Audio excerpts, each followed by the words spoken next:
A Redação Tribuna hoje vai tratar de um tema muito importante: envelhecer de forma saudável. Quem vai abordar o tema com a gente é o Dr. Pedro Paulo. Ele é médico cardiologista e também medicina integrativa. Dr. Pedro Paulo, muito obrigado por ter vindo.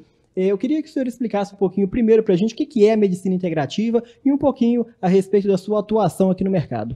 Eu estou na cidade desde 2000, né? Me formei em 93 e fiz 6 anos de residência em São Paulo na área de cardiologia. E no decorrer desses anos eu fui me apaixonando exatamente pela área da medicina integrativa, que é a medicina que exatamente casa com o assunto de hoje, que é a área da longevidade saudável. Porque não sei se vocês sabem, mas o indivíduo médio de 60 anos, ele tem em torno de 4 a 5 médicos cuidando da sua saúde. E o que a gente observa? Cada médico vai agregando medicamentos e o paciente vai se tornando um verdadeiro penduricalho de remédios, porque muitos acabam interferindo com o outro, e daí vem o nome medicina integrativa, onde a gente tenta unificar isso. Óbvio que é necessário, em muitos casos, o auxílio do especialista, né, de alguma ou de outra área, mas o que nós buscamos nessa área de medicina integrativa é exatamente integrar o paciente como um todo. Eu fiz inúmeros cursos em São Paulo com o Dr. Laí Ribeiro, já muito conhecido, o Dr. Ítalo Rachid, que trabalha muito com essa área de envelhecimento saudável. Fiz cursos também no Rio, abandonei minha família muitas vezes para fazer curso também na área de ortomolecular, viajando à noite e fins de semana. Eu fiz curso nessa área com o Dr. Arthur Lemos, né, no Rio. E até a gente aqui não deixa de lembrar da família, que a gente acaba largando a família e deixando, né, o Fredinho, a Valentina, a Franciele. Mas eu acho que é importante a gente ter esse objetivo de estar sempre estudando, sempre aprimorando para trazer novos conhecimentos para vocês que estão aqui nos seguindo e nos acompanhando aí nas redes. Você está falando sobre envelhecimento. Já entrando nesse tema, qual que é a expectativa hoje de vida no Brasil e também pelo mundo? Então, quando a gente vai falar sobre longevidade, é importante vocês imaginarem que desde a Grécia Antiga, só para vocês terem uma ideia, 2000 anos antes de Cristo, a expectativa de vida era em torno de 17 a 20 anos. Depois, no século, por volta de 1850, a expectativa de vida era em torno de 30 anos. Então, vocês vejam que nós passamos aí 3.000 anos e crescemos muito pouco na expectativa de vida. Já por volta de 1900, a expectativa de vida foi para em torno de 40 anos e em 1930 houve um salto, em 30 anos apenas, a expectativa de vida subiu para em torno de 50. Isso se deveu muito à descoberta de antibióticos, a medidas sanitárias, né, de higiene que realmente foram sendo implementadas na população. E hoje, nos países desenvolvidos, estima-se que a média de vida seja em torno de 84 anos. No Brasil, oscila entre 73 a 76 anos, 73 no sexo masculino e 76 no sexo feminino.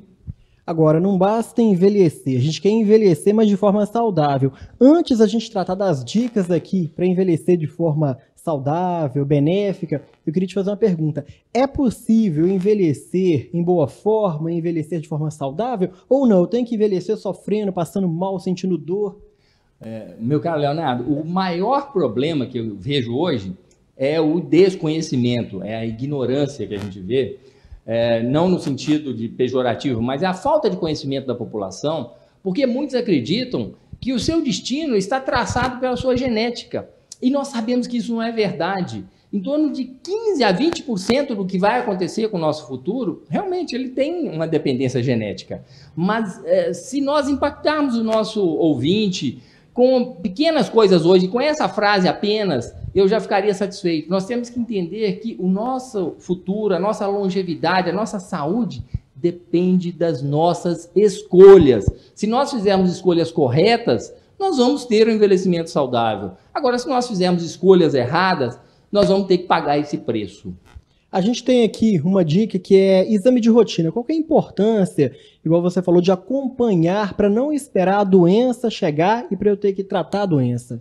Sem dúvida. Você tem que entender que nós já começamos a envelhecer no dia que nascemos, né? É claro que esse processo ele se intensifica mais por volta dos 18 a 20 anos, porque nós temos as estruturas celulares, os nossos cromossomos, eles vão sendo lesados e vão sendo regenerados, né, no decorrer dos dias, dos anos, e nós temos uma extremidade que se chama telômero, e no decorrer dos anos, esse telômero ele vai diminuindo a capacidade de regeneração. E com isso nós começamos a envelhecer. Então, não adianta nós esperarmos chegar a 60 anos para querer correr atrás do prejuízo. Essas medidas têm que começar desde jovens, né? Desde 40 anos, ou até antes, né? Óbvio que inúmeras medidas... O que seria uma dessas medidas? O que a gente poderia fazer? A começar pela alimentação. Obviamente que, já como dizia Hipócrates, 400 anos antes de Cristo, nós temos que fazer do nosso alimento o nosso remédio e do nosso remédio o nosso alimento. Então, hoje em dia, a nossa alimentação, ela contém, na maioria das vezes, uma carga tóxica muito alta. Não sei se vocês sabem, mas 70% dos alimentos in natura que a gente ingere, eles estão contaminados com agrotóxicos. Hoje, a gente sabe do poder da indústria, né? Tentando aí, a gente está vendo agora a liberação de inúmeros agrotóxicos novos aí no mercado, e o principal deles, né, o campeão de venda é o glifosato, e é terrível para a nossa saúde, mas não adianta você achar que você não está sendo afetado por eles, porque a água que a gente ingere, ela já vem com inúmeros produtos químicos, né? A carne que você ingere, o boi comeu o pasto que tinha lá o veneno, né? Então, obviamente, que aquilo vai passar para a carne, vai passar para a sua saúde, né? O feijão que você come, ele vai ter o veneno, o arroz, as frutas. Então, isso nós temos que tentar, obviamente, sem neurose, mas tentar ter uma alimentação o mais saudável possível. O grande problema é que com essa vida moderna, isso nos força a ir muito para o lado dos produtos industrializados, né?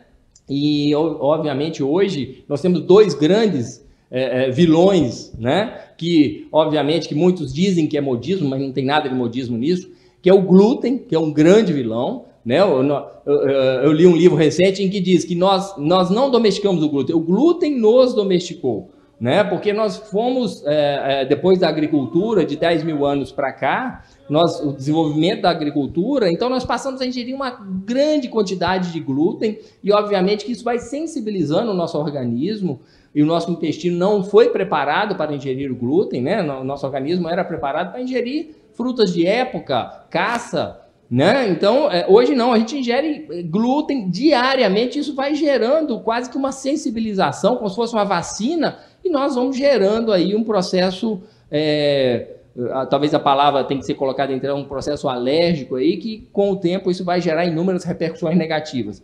E o segundo que eu me refiro é o leite, né? Que nós sabemos que é um alimento da vaca feito para o bezerro. E há quem ache, não, eu estou tomando leite sem lactose. É importante entender que a lactose é o menor dos problemas, que a lactose ela é o açúcar do leite. Alguns de nós até conseguimos lidar bem, nós produzimos a lactase, que é uma enzima no intestino que digere a lactose. Mas o que todos têm que saber é que o grande problema é a proteína do leite, que se chama caseína. E 99% de nós não conseguimos digerir a caseína no nosso intestino. E com isso, ela não digerida, ela vai ser fermentada pela grande população de bactérias que nós temos no intestino, e com essa fermentação, inúmeras toxinas vão ser absorvidas e vão causar uma oxidação no nosso corpo. Então, realmente temos que mudar esse hábito alimentar, cada vez mais carregado de toxinas, né? A gente está recebendo aqui na redação Tribuna o Dr. Pedro Paulo falando sobre dicas para envelhecer de forma saudável. A gente vai falar agora de um outro assunto que parece fácil, mas na prática é complicado, atividade física. Qual que é a importância dela no processo do envelhecimento? É fundamental. O nosso corpo é uma máquina que não foi feito para extremos, isso é importante deixar claro. Nós não fomos feitos para ficarmos sedentários, mas também não fomos feitos para ficar correndo maratona, né? Porque, não sei se vocês sabem, mas existem manifestações, não só articulares, né, do indivíduo que força muito, mas também até manifestações cardíacas do indivíduo que força muito o coração. Mas o mais importante é acharmos o nosso timer, o nosso ponto. Qual que é o melhor exercício para você? Qual que é o melhor, que você se adapta melhor, que o seu corpo se adapta melhor? Mas não resta dúvida. A dica que fica é sempre fazer, obviamente, sempre uma avaliação prévia com o médico da sua confiança para exatamente avaliar se você não tem nenhuma patologia de base e nunca querer, o que a gente nota, o paciente quer tirar o atraso do passado de uma vez. Não, já vou começar caminhando 1 hora, óbvio que a caminhada é interessante, mas entenda, eu brinco com meus pacientes que a caminhada engorda, porque a gente só vê gordo caminhando, né? É brincadeira, mas entenda, muitos pacientes superestimam o gasto calórico com a caminhada. Entenda, uma caminhada, dependendo do metabolismo de cada um, uma caminhada média de meia hora, o indivíduo vai gastar 150 calorias. É ruim a gente falar em calorias, mas assim, isso é muito pouco. Se você caminhar meia hora, chegou em casa suado, não, agora eu caminhei, agora eu vou comer. Você come lá um macarrão, acabou, você vai engordar caminhando. Obviamente que nós estamos aqui falando em questão de saúde física, né? Obviamente que o exercício ele tem inúmeros benefícios para a saúde mental. Você sai, você visualiza pessoas, bate papo e dá saúde aos olhos, obviamente, né? E sem contar que melhora sono, melhora funções intestinais, né? Isso é sem dúvida importante. Mas a dica, comece devagar e sempre sobre supervisão. Doutor, de todas essas dicas que você tem falado, qual que é a mais importante? O que você elencaria em primeiro passo para quem está em casa, passando por esse processo de querer transformar, de melhorar a situação da vida dela? Qual que é a primeira dica, a mais importante, o primeiro passo para, de fato, desencadear todos esses outros aí? Olha, falar da mais importante, obviamente que a gente pode até transcorrer em algum erro de esquecer coisas importantes. Já falamos aí algumas, né? Alimentação, já falamos sobre exercícios. Duas coisas que são importantes. O sono, né?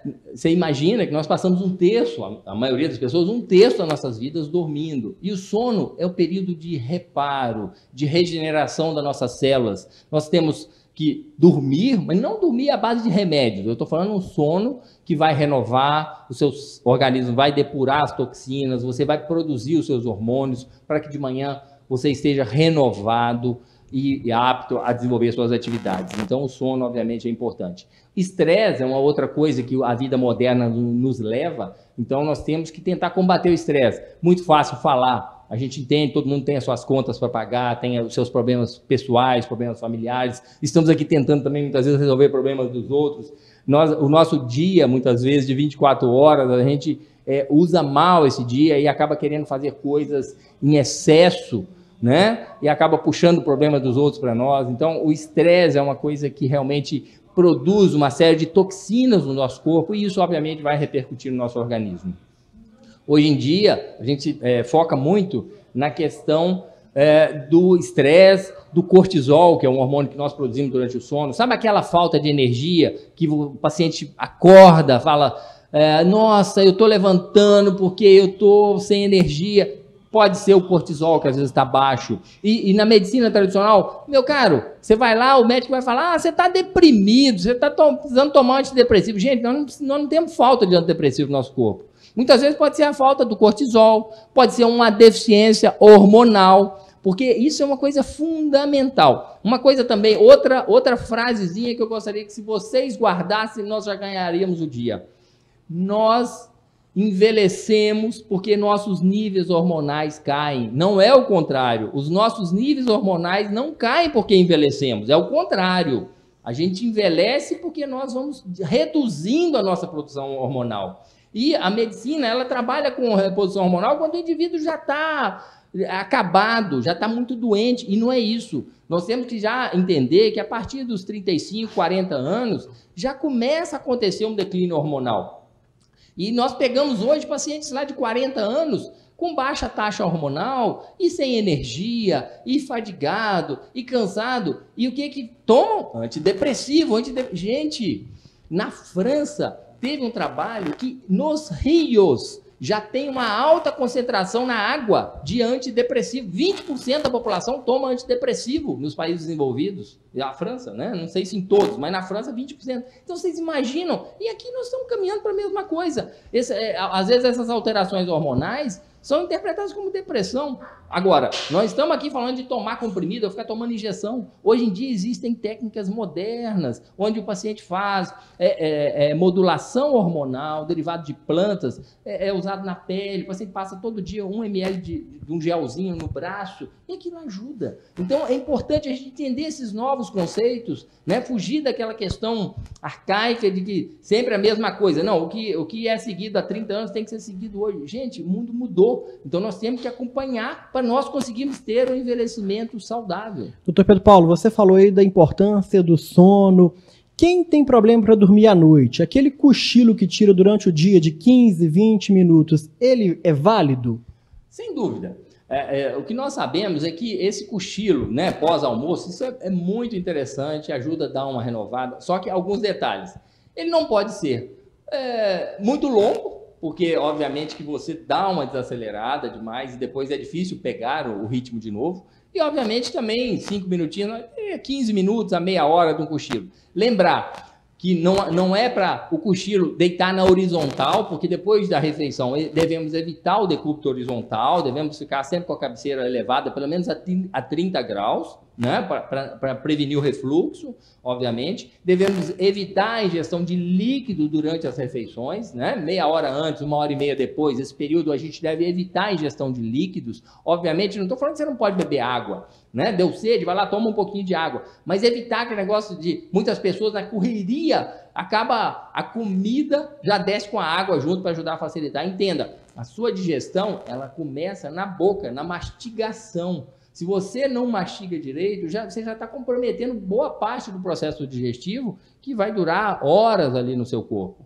né? Então, obviamente que esse cochilo é importante, mas naquela poltroninha reclinada, né? Um ambiente escuro, silencioso, 15 a 30 minutos, sem dúvida vai ajudar.